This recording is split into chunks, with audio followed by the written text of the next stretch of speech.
1518।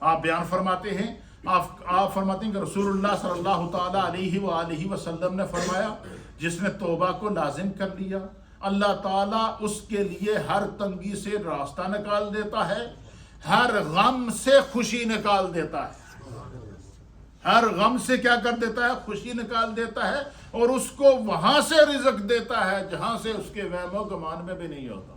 اب دیکھیں قرآن کی آیت کیا اللہ فرماتا ہے وَمَن يَتَّقِ اللَّهَ يَجْعَلْ لَهُ مَخْرَجًا، جس نے توبہ کو، جس نے جو اللہ سے ڈرا، جس نے خوف خدا اختیار کیا، جس نے تقوی اختیار کیا، جس کے دل کے اندر خشیت الہی موجود ہو، تو فرمایا جو اللہ سے ڈرتا رہا تو پھر کیا ہوگا؟ اللہ اس کے لیے وہاں ہر مشکل سے راستہ نکالے گا۔ اور ادھر نبی علیہ السلام نے فرمایا کہ جس نے توبہ کو لازم کر لیا، یعنی گناہ کر کے اس کا اعتراف کر کے دوبارہ وہ گناہ نہ کرنے کا ارادہ کر کے اور نیکی کے راستے پر قائم رہا، تو پھر کیا ہوگا؟ فرمایا کہ اللہ تعالیٰ کیا کرے گا؟ اس کے لیے ہر تنگی سے راستہ نکالے گا۔ یعنی بظاہر تو وہ تنگی ہوتی ہے، بظاہر تو وہ آزمائش ہوتی ہے، لیکن بعض آزمائشیں ہمارے دماغ کو درست کرنے کے لیے ہوتی ہیں، بعض آزمائشیں ہماری جو ہے وہ ٹیڑھی چال کو سیدھا کرنے کے لیے ہوتی ہے، بعض آزمائشیں ہوتی ہیں جب انسان کا دماغ ساتوں آسمانوں پر گھوم رہا ہوتا ہے،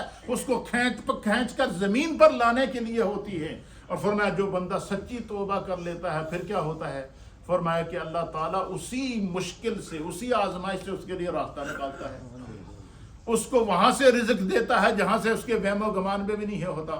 اور اسی لیے نبی علیہ الصلوۃ والسلام نے ان تمام احادیث کے اندر جو ہے وہ گناہوں پر توبہ کرنے والوں کے لیے اللہ کی طرف سے تسلی دی گئی ہے، اللہ کی طرف سے جو ہے وہ تسلی دی گئی ہے۔ اور فرمایا کہ جو اللہ کی بارگاہ میں سچی توبہ کر لیتا ہے تو پھر کیا ہوتا ہے؟ فرمایا کہ جب وہ گناہوں پر توبہ کرتا ہے اللہ رب العالمین جو ہے وہ توبہ کرنے والوں کے لیے اللہ نے پھر تسلی رکھی ہے، اور وہ تسلی کیا رکھی ہے؟ تسلی کہ ان کی مشکلوں کو اللہ دور کر دیتا ہے، ان کی آزمائشوں کو خداوند کریم دور کر لیتا ہے، ان کے لیے رزق کے راستے وسیع کر دیتا ہے، ان کے لیے عطاؤں کے راستے اللہ رب العالمین وسیع کر دیتا ہے۔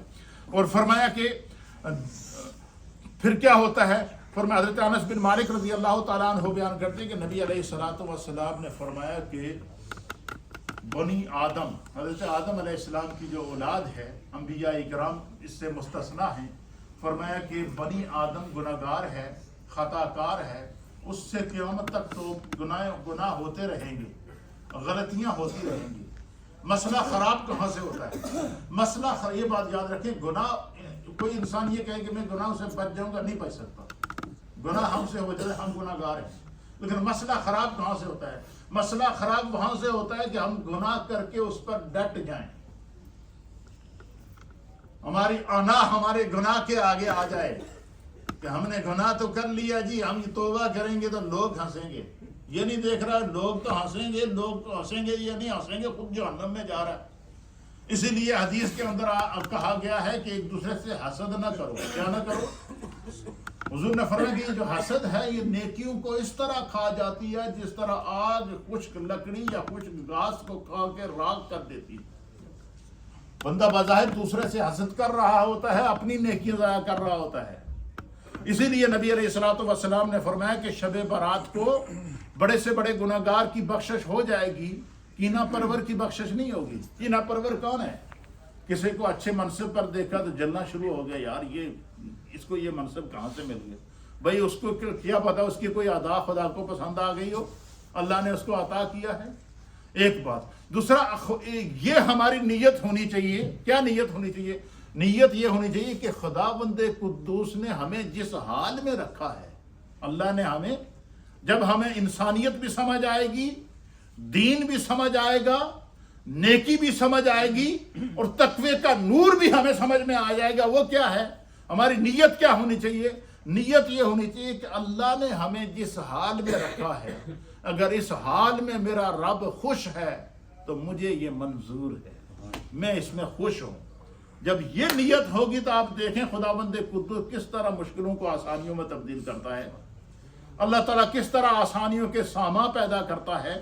اس لیے میرے دوستو، حدیث پاک کے اندر آتا ہے، نبی علیہ الصلوۃ والسلام نے فرمایا کہ کہ ہر بنی آدم خطا کار ہے لیکن بہترین خطا کار وہ ہے. اب مجھے آپ کو بندہ سوچے نا یار ایک خطا کار بھی چنگے ہوتے ہیں. کیا فرمایا کہ ہر بنی آدم، اس میں اصل انبیاء مراد نہیں ہے، امت گناہگار امت مراد ہے. فرمایا کہ ہر بنی آدم خطا کار ہے. کیا مطلب؟ کہ انسان گناہوں کا پتلا ہے، اس سے گناہ ہو جاتے ہیں، کبھی نادانستہ طور پر بھی گناہ ہو جاتے ہیں. نبی علیہ السلام نے فرمایا کہ ہر بنی آدم خطا کار ہے، بہترین خطا کار وہ ہے. کیا بہترین خطا کار کون ہے؟ حضور نے فرمایا وہ ہے جو اپنے گناہوں سے توبہ کرے. ایک حدیث کے مطابق. اور دوسری حدیث میں نبی علیہ السلام نے فرمایا کہ جو کسی بندے سے گناہ ہو جائے اور وہ توبہ کر لے اور وہ اس گناہ کو دوبارہ نہ کرے، اس کے علاوہ اس سے اور گناہ ہو جائے. فرمایا ایک دن میں اگر 70 مرتبہ بھی انسان سے گناہ ہوگا اور 70 مرتبہ بھی توبہ کرے گا، اللہ تعالیٰ توبہ کا دروازہ بند نہیں کرتا، اس کو معاف کرتا رہے گا. جب اللہ کی رحمت اتنی وسیع ہے تو ہمارے دل کیوں تنگ ہیں بھائی؟ ہمارے دماغوں کو کیوں تالا لگا ہوا ہے؟ ہماری سوچیں کیوں محدود ہیں؟ ہم کیوں ایک دوسرے کے پیچھے پڑے ہوئے ہیں؟ ہم نے کسی کا کیا بگاڑا ہے؟ حسد کرتے کرتے کرتے کرتے کرتے قبروں میں چلے جاتے ہیں، اپنی نیکیاں بھی ضائع، اپنا ہی بیڑا غرق کر دیا. اس لیے میرے دوستو، ہمارا دین ہمیں پیغام دیتا ہے کہ دل میں وسعت پیدا کرو. اور یاد رکھیں، جس دل کے اندر وسعت ہو نا، جس دل کے اندر کشادگی ہو، جس دل کے اندر خوف خدا اور خشیت الہی کا نور موجود ہو، اللہ رب العالمین اس کو دنیا میں عزت دیتا ہے. کوئی بے شک اس کا کچھ بھی بگاڑنے کی کوشش کرے، وہ اس کا کچھ نہیں بگاڑ سکتا. اس لیے یہ شعبان کا مہینہ ہے، اس میں تو اللہ کی رحمت، بخشش، مغفرت عام ہے.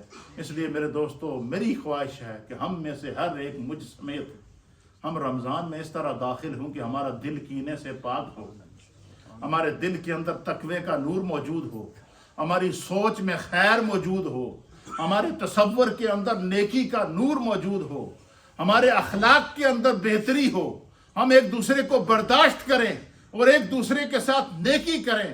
آپ پھر دیکھیے گا ہمارے گھر کے احوال کس طرح بدلتے ہیں، معاشرے کے احوال کس طرح بدلتے ہیں، سوسائٹی کے احوال کس طرح بدلتے ہیں، اور کس طریقے سے ہم مشکلوں سے نکل کر آسانیوں کے اندر آتے ہیں اور امت کی مشکلات ختم ہوتی ہیں.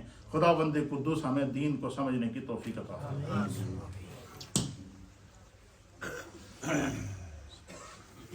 اللہ اکبر، اللہ اکبر، اللہ اکبر، اللہ اکبر.